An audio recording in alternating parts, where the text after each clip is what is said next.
This is Will's Band of the Week for February 5th, 2017.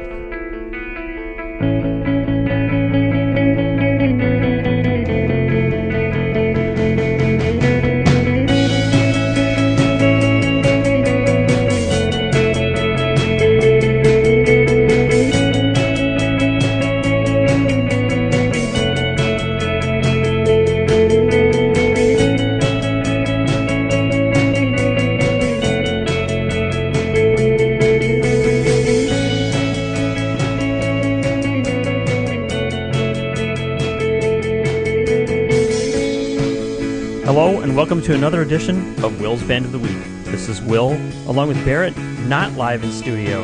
Nope, I'm in the Oshkosh Bureau. The Oshkosh Bureau. I'm in the Jeddah Bureau. You're very close to the Appleton Bureau. You could stop and see. I dropped my dog off at the Appleton Bureau. Now I'm headed back to Madison. Ah. Yep. Oh, and you're planning a trip, right? So the dog had to go somewhere.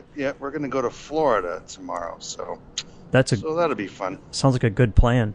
Yeah. So, do you want to disclose any details about your Florida trip?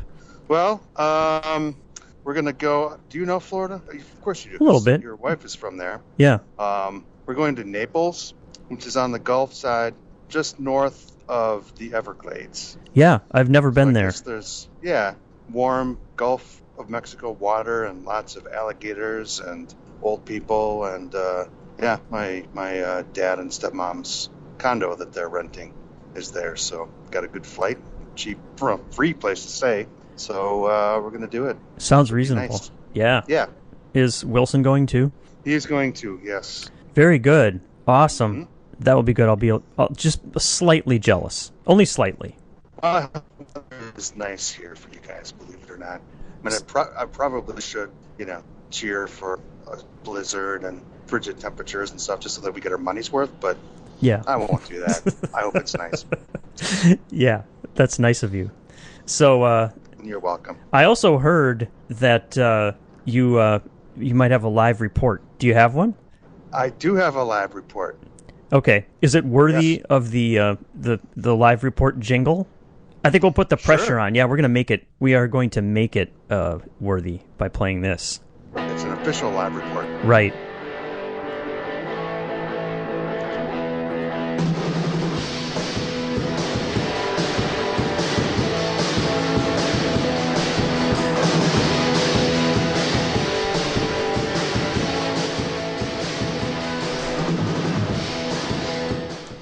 All right. So you caught me at kind of a weird time because I'm getting off of 41 onto 26 here. Ah. So I'm going to need to do some shifting. But I think I can podcast and shift at the same time? Speed at the same time. Okay. Crashing would not be a good option, so let's not do that. Okay, so I'm in third gear now. Here we go, heading toward Highway 26. Anyway, on Monday night, we went and saw this band called Cherry Glazer. Cherry Glazer. Yeah, your phone kind of conked out on you there. Okay, sorry about that. But we got it. Cherry Glazer. They played at the Rathskeller, which is it's like the bar of the student union here at the UW. Recently remodeled, right? Recently remodeled. Yeah, this is the second time I've been there. Have you been back since it's reopened? No, I haven't. Yeah, they haven't really changed anything about the Rathskeller. At least they haven't done anything bad. Yeah, It's a little bit different, but not nothing that's important has been changed at all. Yeah, from the photos it looks pretty similar. The rest of it's very, very different. Yeah, where the ice cream is and all that stuff. Yeah, do you think is it too modern or is it okay? Kinda. Yeah. Yeah, now it's like Union South. Yeah. At Memorial Union, which is not a welcome change in my eyes, but the Rathskeller where the band played that's really kind of the iconic space in the building, and that's really largely unchanged. Well, that's good. And any changes are good ones, which I was very happy about. Good. So the stage is in the same place, and we got there, and they had moved more of the tables out of the way than they usually have. So there was a big open space in front, and The opening band was also from L.A. They sounded a bit like, well, this is in Wilson's eyes, like Built to Spill, except take away the guitar and it would be a trumpet. Oh. All of Doug March's like funky guitar parts and stuff. So they were pretty interesting. Real young. They look like, maybe 20 tops. Yeah. Which makes them actually a year older than the leader of the headlining band, Cherry Glazer. And she's 19 years old. Wow. Yeah, which really makes you feel pretty old. Yeah, I bet. Yeah. But there were four of them. She sings and plays guitar. They had a bass player that's not in the publicity photos. I think he's like just a touring bass player. And then a drummer and a keyboard player. So it was good. I mean, I hadn't heard the music before, the day that we went to the show. So I listened to their album. It's called Apocalyptic, and it's just kind of a punky pop punk thing with female vocals and guitar. Live they were a little bit different. There's a lot more synthesizer than the album would lead you to believe, and I think that was a welcome change. So it just kind of broke up how a guitar band can sound a little bit monotonous at times. Sure. Not much else going on. Yeah. Yeah. So, the synth was a nice touch. So overall, it was a very good show. Kind of, it's not acoustically, it's not the best place to see a band, as you know. Yeah. It was okay. It was all right, and there was a nice little crowd there. And another criticism of the venue, I guess, would be that the stage is really low. I was going to ask you that because I was wondering if maybe they would change that because the stage is like 1 foot high. Yeah, so... 1 foot. So people are standing in front, and you just really kind of can't see the band. Yeah. But on the plus side, you can always walk around behind the band, right? Right. That is one kind of cool thing. You can't hear it as well, but you can still obviously hear it and then check out all their gear and stuff. Yeah. See what they look like. And get a completely different perspective, which is kind of cool. So we did that a little bit. So overall, I'd give it a thumbs up. Good. Cherry Glazer. All right. Cherry Glazer. With 2 R's for some reason. Yeah. I don't know what's behind that, but easy to find on an internet search. That's true. Yeah. That is true. All right. Very good. All right. Should we go to the main event now? Sure. We probably won't be going super long because of the whole car thing. But we've got some good stuff. The new releases have started to come out, and maybe we should go with the. I don't know. Do you have a preference as to which one we do first? I don't have any preference. Okay. Let's talk about Foxygen. So right. There's a new Foxygen album, and it's called Hang, and maybe we should play something and then comment, you think? Sure. I have no idea what you think about this. Yeah, I haven't. I don't know what I think about it. I know what Anurag thinks about it. Yeah, we got a little preview of what Anurag thinks. Okay. I think I'll play a track, and then you can maybe take a couple of picks, because you mentioned a couple before we started recording. So, okay. Let's start with track 2, which is called Avalon.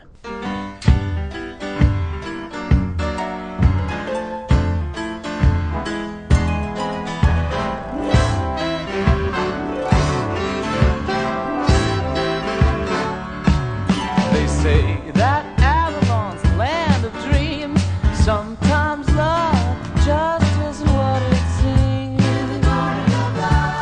Garden of love. Oh, Sunset Boulevard.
That's Foxygen, Avalon, from the new album Hang. Okay, so one might pose the question, what the hell was that, right? That's a reasonable question. Yeah. But, okay, maybe I should just comment a little bit. Okay. So this is what happened. I put this album on, and maybe we should have played the first track first because that really makes an impression right off the bat. But it was like when you listened to the Wedding Present album. I actually got mad in my office. It was like this guy is like screaming in my face and he's annoying me, and just get the hell out of here. Right. But here's the funny thing: like probably about halfway into listening to the album the first time, it just started to turn on me, and I kind of just decided to accept it, and it now I like it. It's crazy and it's nutty and it's kind of off the wall, but it's got so much stuff. It's got so many hooks in it, and so I came around and decided I liked it. Mm-hmm. Yeah, that's all. I think that's all right on the money. Should we play another song and then we can talk some more about that? Sure. Yeah. Okay. What should we play? I'm choosing. I think it. Well, first of all, I'll just say that I think the second half is really good. I like the whole thing too, but the second half, the songs kind of run together. And until I was looking at the track listing while listening to it, it kind of was hard even to tell when one song ended and another began. I was actually noticing when I was listening to this that they've perfected now the continuous playback thing. Remember when MP3 files and digital files were new, and there'd always be a break, and they couldn't figure out how the technology to make it all run together. Right. And this just keeps going. Plus, so they cracked the code there. Yeah, and some of the songs are have a lot of changes in them too. So you're right. Mm-hmm. If you're not paying close attention, you can kind of not realize that it switched from one track to the next. Right. But the whole thing is 8 tracks and 32 minutes, so it's really a good length. Mm-hmm. I think we generally like that kind of a length, right? I agree. So the one song that I especially like is the second to last one. And to remind me, I'm driving right now. I can't remember what it's called. It's called Trauma. That's right, Trauma. So let's hear a little bit of that. All right, here it is. For all you people who confuse and abuse,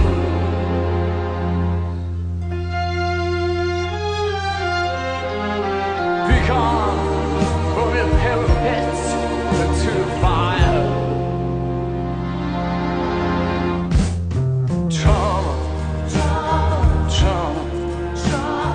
Trauma, yeah.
That's Foxygen for the new album Hang, a song called Trauma. I think we lost Barrett, so Let's try to get him back.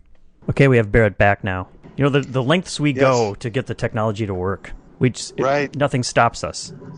Yeah, I was in kind of a coverage gap there, and now I'm back near Beaver Dam, Wisconsin. Yeah. I don't know what that's famous for, but you were in no man's land, Wisconsin, and now you're in barely somebody's land. Yeah, it's a town of like 15,000 people or so. Yeah. Yeah. Not too much going on there. Not much of a reason to stop there. I don't need gas. I don't have to use the bathroom, so I'm not going to stop in Beaver Dam. And just keep going through. You'll pass through Columbus, which is known for having an Amtrak station, right? So that makes at least that's true, and the Christopher Columbus Museum. Oh, that makes sense, which I didn't realize or remember. Yeah. Yeah, museum's a little short on Christopher Columbus artifacts, but it does have some pictures.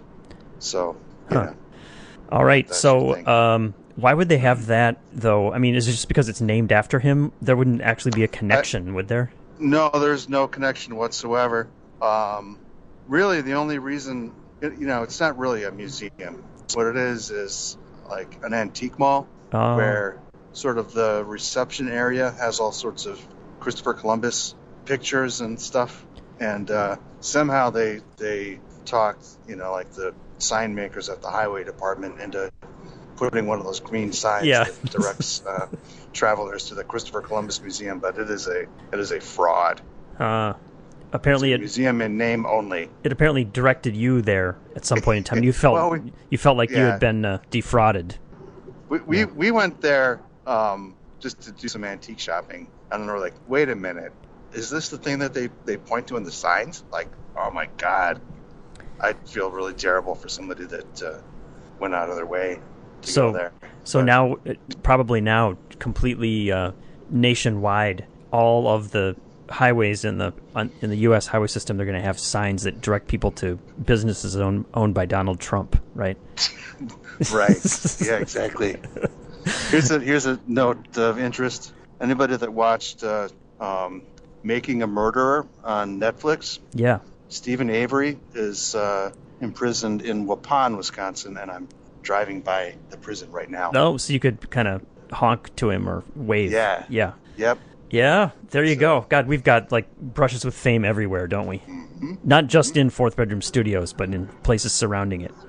All over. It's kind of nice to be on the road like this. We could, yeah, comment on some things that we're seeing here. So it's Barrett, our travel correspondent today. Yes. So we just listened to a Foxygen song called Trauma, which I think that's an example, and there are more, where it kind of sounds like David Bowie, right? The guy sings with that vibrato, and right. Sometimes I think it sounds like Queen or other 70s, all over the place. 70s glam rock or something. Sounds like Mick Jagger, of course, and David Bowie a lot. And then he goes into he's got another kind of deep tenor thing where he goes into sounding like Scott Walker. You know what that sounds like. I'm not sure, but there are two singers, right? I think there's a main guy, but then the second guy sings sometimes. I don't know. Yeah, I didn't pay close attention. That I don't know. Yeah. But speaking of which, though, I think there are two main people in this band, but they played on one of those late night TV shows, and they had a 16-person band. Wow. And I'm thinking, how are they going to tour? They are touring. They're coming here, actually. Remember we saw them, and it wasn't that good at the set? You were with me, right? I think. I don't think so. I remember seeing them and kind of being back in the crowd and just the whole scene not being that great. You're right. Yeah, and I think it was sort of... I forgot about that. Yeah, and I think when they come in a month or two, they're playing at the Majestic, I think. I think it'll be better. I think it's probably worth going. Yeah, I like seeing shows there. Yeah, I do too. Nice. It's just going to be interesting to see like what kind of a band they bring and how it sounds live. So I think it's... Yeah, very interesting. Yeah. I mean, for this, they hired a 40-piece orchestra. So they're going to have to pare that down. Yeah. There's no orchestra pit. No. So, I don't know. I mean, we both like it. I think we both... you can't listen to it and not say that it's a little silly, right? Yeah. I mean, they're not. But I read an interview with. I had made some notes and stuff. There's the singer and then the other guy, whatever the other guy's name is. I have no idea. One of the guys' names is Jonathan Rado. Rado is the R-A-D-O. one that, right. Yeah. So there's French and Rado.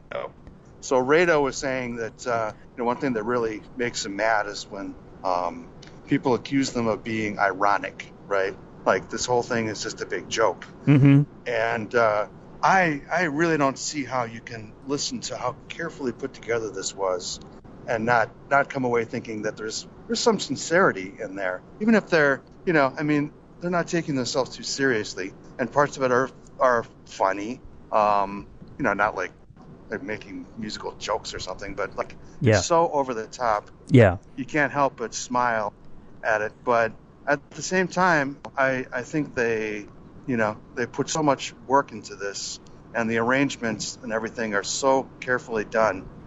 I came away really, really, really impressed. Not only do I love the way it sounds, I think it's very daring of them. I mean, like that song that you picked, the second song, it's like this, 1930s pastiche weird thing. Like, yeah, exactly. Like what the hell is that? What are you doing? Right. But as part of the whole thing, it just kind of works. You just sort of have to get through the whole thing, and then, then that little piece becomes acceptable. Yeah, I think so. Well, maybe we can play Maxwell's Silver Hammer or something, like on its own. Like, what the hell is that? But you just put it in the middle of a good record, and it's like, okay, right. That's just part of the overall deal. Yeah, it kind of creates its own context when you listen to the whole thing. So maybe we can play one or two more blips. Let's play a little bit of track 4 called America.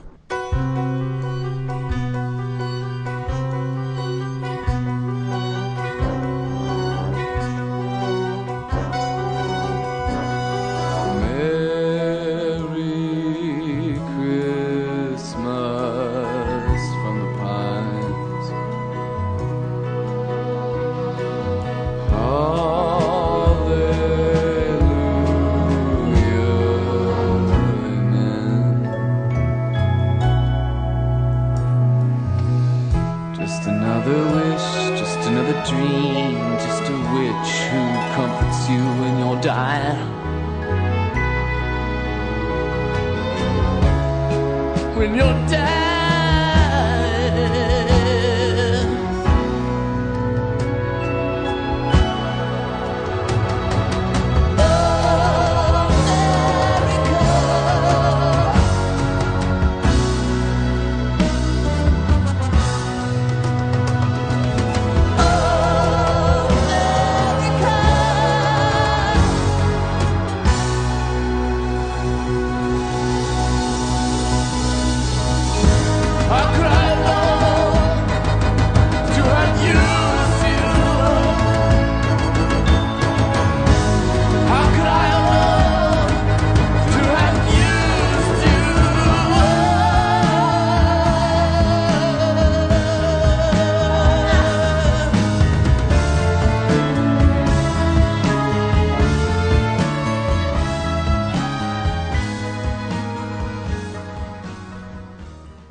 So that one's 5 minutes long. You can just imagine how it changes a bunch before the end. There's just all kinds of stuff going on. You don't know what's going to happen next necessarily. Right. Yeah. All right, I'll pick one too. There's two songs on here where the beginning sounds like a prominent 1970s singer-songwriter that plays piano. Oh, so I'm gonna pick number 3, and you tell me what that one sounds like. Okay, here we go. All right.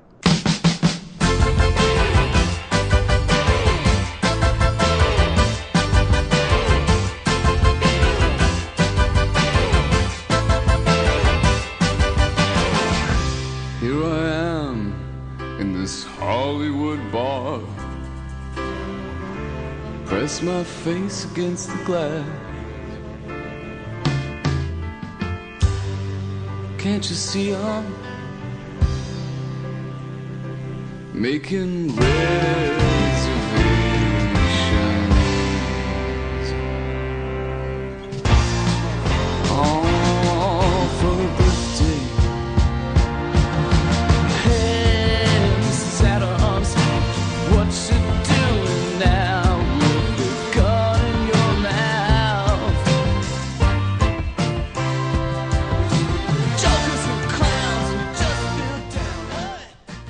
That's Mrs. Adams.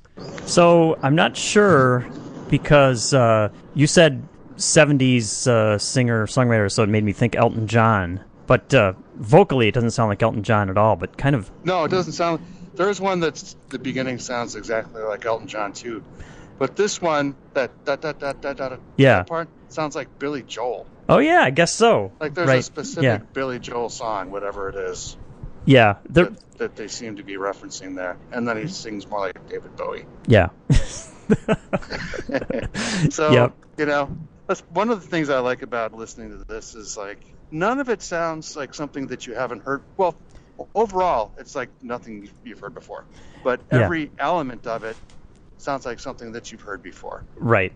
Yeah. Mm-hmm. It's like every single little guitar figure or any vocal, everything they do, it's like, where did they get that from? The first track that I played, Avalon, that has a hook that sounds like an ABBA song, right? Yeah. There's some ABBA song.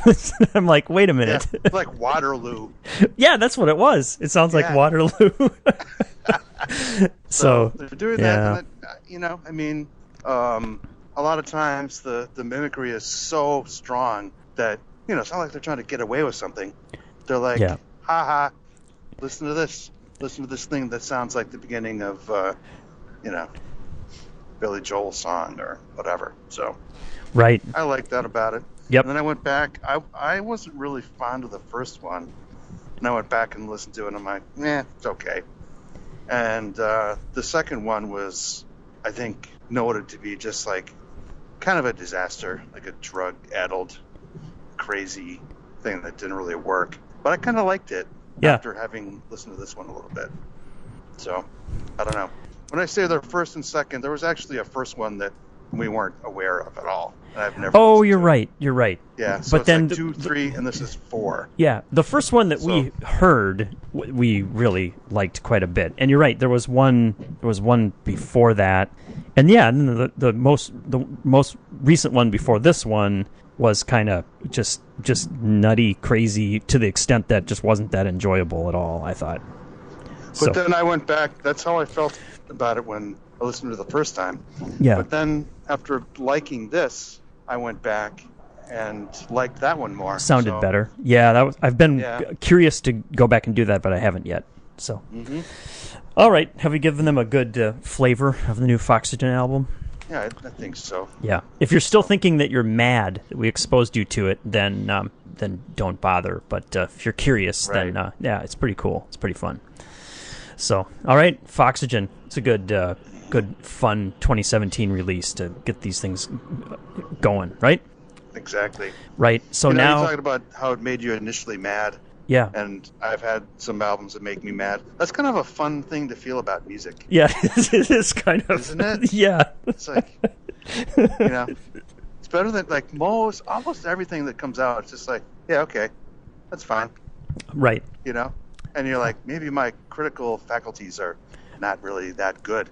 Yeah. Because everything just sounds okay and nothing is grabbing me. Yeah. And then you get something that kind of really sucks or whatever.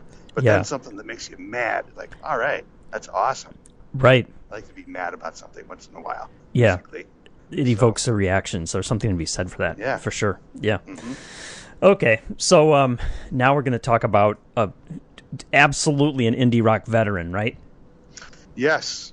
And a hard rock, mainstream rock veteran now at this point. Too. Yeah, right. Which I need to discuss in the context that I mentioned to you. So, we're talking about Bash and Pop, which is a group put together by Tommy Stinson, formerly of the Replacements, bass player. Wasn't he like 15 when the band started or something? I think I remember hearing the story. He was 15 when they started. He was, I knew he was really young, and I read recently that it was even younger than that. Like when I first started rehearsing and stuff, like, oh my God. So. Yeah, that's nuts. So that makes him now, what, he's probably... 50 now. He's 50? Mm-hmm. He should be older than that. You would think, but...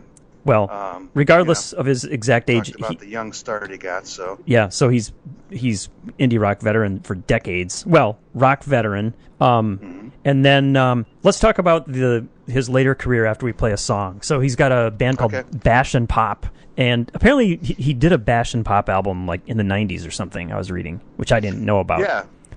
Yeah, I have it. I think I got it on sale and never really listened to it. But that was, I think, 26 years ago. So this is the follow-up, half a lifetime later. Yeah, wow. Okay, and the album is called Anything Could Happen. Let's play a track. What should we start with? I like the second song a lot. That's called On the Rocks. So here it is.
Bash and Pop.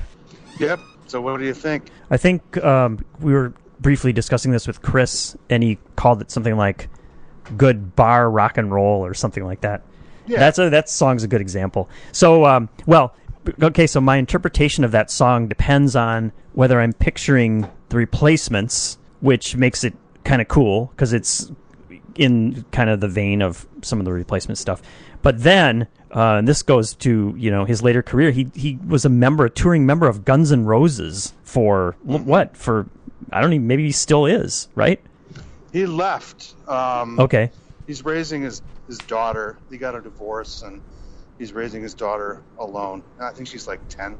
Huh. And so he just told the band, like, I just can't do it anymore. I can't go with you. I can't tour. So, but yeah, I mean, he's been, well, now it's over, but he had been a member of Guns N' Roses for twice as long as he was a member of the Replacements. Yeah, which is just really weird. But that is weird. I mentioned to you that if I picture him alongside these like super aging, kind of just gross old Guns N' Roses guys, it's just like not a pretty picture at all. I don't know why they like. Right. They just, to me, even though I guess, it's not really the style that we generally like on the podcast, but I did like that first Guns N' Roses album when it came out in like 1987.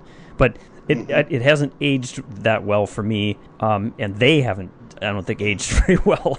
So just if I thought of this album as the side project of the bass player for Guns N' Roses, I wouldn't even want to even listen to it. But with the Replacements thing, it's like, okay, it's a whole other context, and it's interesting because it kind of starts like in this more kind of raunchy bar rock vein, and then it has a nice kind of mid-tempo some of the like middle tempo type replacement songs, it has that kind of a vibe to it in the middle of it, which I like. Right. So maybe we should play one of those. Sure. I think let's try track 5. Anybody else?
That's Bash and Pop.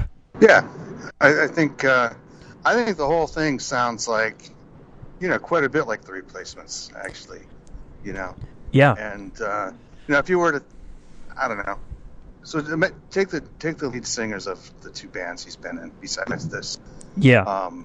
Can you say that you got Paul Westerberg to perform this album and then Axl Rose, right? Yeah. Paul Westerberg, it would be like, okay, that's a good Paul Westerberg album. It sounds Right. exactly like something that he would do. Right. But you can't even imagine Axl Rose No. singing these songs. I can't. No, absolutely not. So yeah, He's just got that kind of Midwestern, scruffy, flannel shirt, dirty jeans, Yeah. just like the Replacements. I had it on in the kitchen when my kids came downstairs, and he said, "I don't like this music." I said, "Really? Why not?" He's like, "It sounds kind of country or something." It does have a little bit of that twang, and generally my kids don't like that. They don't like country twang stuff. Right. So, but yeah, it's way more Replacements than it is Guns N' Roses, which is a good thing. Right. So, well, should we play another one? So if I have another selection, I'll choose number 9. Because I think it sounds like a Paul Westerberg solo song, which is kind of interesting. All right, that's called Anytime Soon.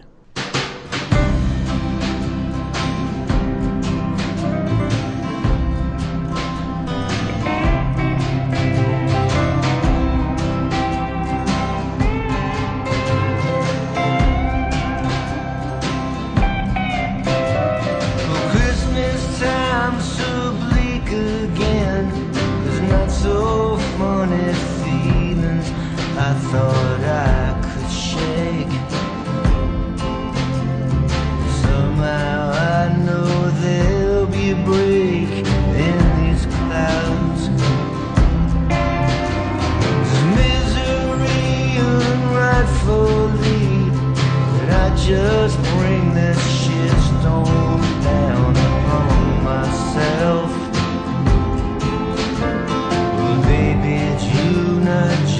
go turning around. I'm feeling sad and lonely. Yes, I know I'm not the only. You won't see me dangling on these rafters. No, you won't see me dangling from these rafters anytime soon.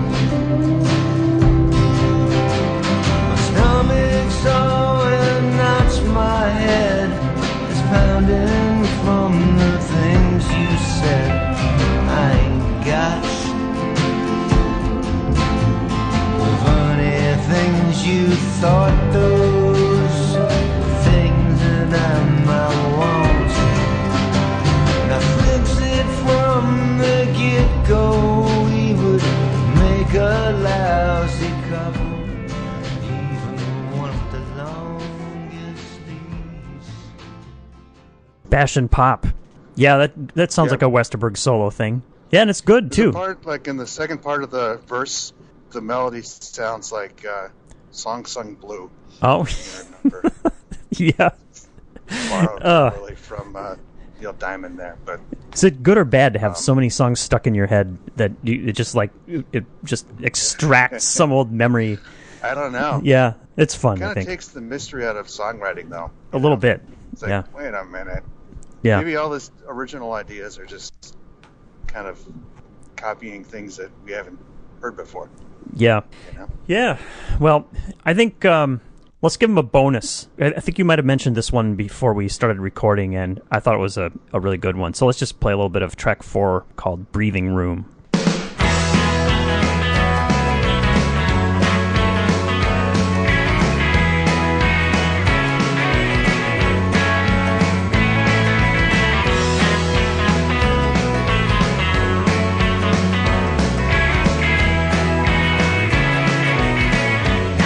You're the pain in my ass, I'm the ache in your heart. You're the fist in my face, I'm the words you can't hear. You're the dream that I thought that I had, and I'm the wish that won't come true. You're the words that I wear, like a joke I won't tell. It's the life I can be. And we're running out of gas. Let the road pass one more still. When the window's cold on the doorstep, as we're riding out, breathing room. Yes, we're riding out, breathing room. Ain't that a bitch being stuck in this way?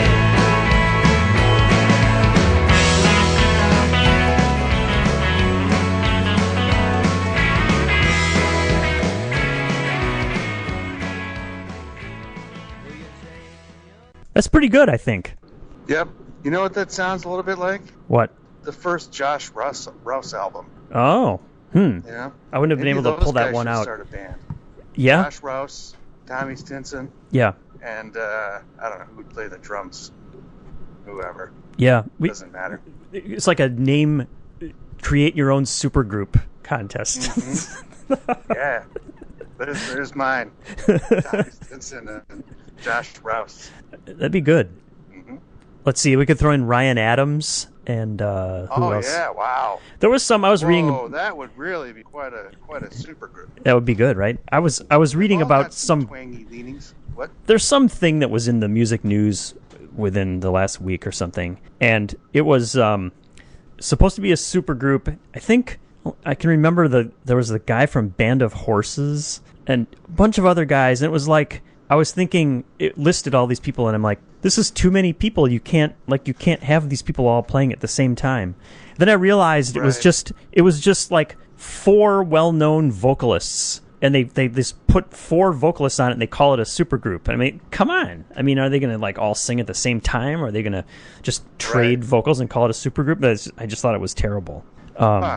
Anyway, well, I'm sure that's something that's out there in the indie rock press. We'll find it again at some I point. listened to another supergroup, in so-called supergroup called Ton, T-U-N, and maybe even 2 N's. I can't remember. Uh-huh. But it was the one of the guys from Sloan, who I love, and then a bunch of guys that I hadn't heard of their bands. Uh-huh. But somebody thought that qualified as a supergroup. And mostly it just sounded like Sloan, like a bad Sloan album. Yeah. So, yeah. The term supergroup is definitely overused. From the other guys. Yeah. Yeah. Yeah. All right. Well, that's something the listeners don't need to bother with then. Right. Yeah. All right. Well, I think we've done pretty well for you being on the road. It'll never match the golf course in Texas, but still, it's pretty good. Right. Yeah. Now I'm getting actually pretty near to on Prairie, so making some pretty good time. Going by the diesel truck driving school. Oh yeah, it's iconic. Yeah. Yep. Mm-hmm. Yeah. Do you ever think about like how you would be like? There's like cones set up, and you got to drive a semi like all around these cones, and you like back it up and all that stuff. Boy, it makes me glad I don't have to drive a semi. That sounds difficult. No kidding. Yeah. Maybe it would be fun, you know. I think if you were just enroll in the course just for a laugh. Yeah. Just to drive the things around would be kind of cool. If you could reach a sufficient level of confidence so that you weren't nervous all the time, then I think it might be fun. Right. Yeah. Yeah. I don't know if you have to go out on the highway. At least not right away. Not right away. No, they have wouldn't like let that you. big parking lot. Right. Except with the cones and stuff. So. Right. True. Yep. All right. Well, that's very good. Foxygen and Bash Pop, 2 very different things. Because we're not constrained by things sounding the same, are we? No. So, well, have a good trip to Florida, Barrett. That sounds great. Yeah, thanks. And we're going to I'm going to talk to you off air about recording further beyond this. The future of the podcast. Okay. That sounds good. Yeah. All right, good. Oh, one more thing. Yeah. Since I went up to the Appleton Bureau, yeah, I drove by Fox City Stadium there. Yeah. And I was kind of hoping to see David Zuger's car in the parking lot. You know, maybe he'd be going over some pitcher's tendencies and stuff. Mm-hmm. But he was not there. Huh. Which I thought was a little bit negligent on his part, but... He didn't know you were going to be spying on him. He's probably at that coffee shop. No, he didn't. Probably, yeah. He's probably just hanging out at that coffee shop on College Avenue. Yeah. Right. Yeah. So anyway. All right. We're going to sign off, and we're going to talk to you again next week. All right. With another edition of Will's Band of the Week. Good night. Good night. You can subscribe to the Will's Band of the Week podcast using iTunes or any other podcast app. All of our podcasts are also available directly on our webpage, willsband.net. You can contact us directly by email to willsband@yahoo.com, on our Facebook page, or on Twitter @willsband. The Will's Band of the Week podcast is brought to you every week from Fourth Bedroom Studios in Madison, Wisconsin. Our theme music was composed by Grant and performed by Grant and Will. Thanks for listening.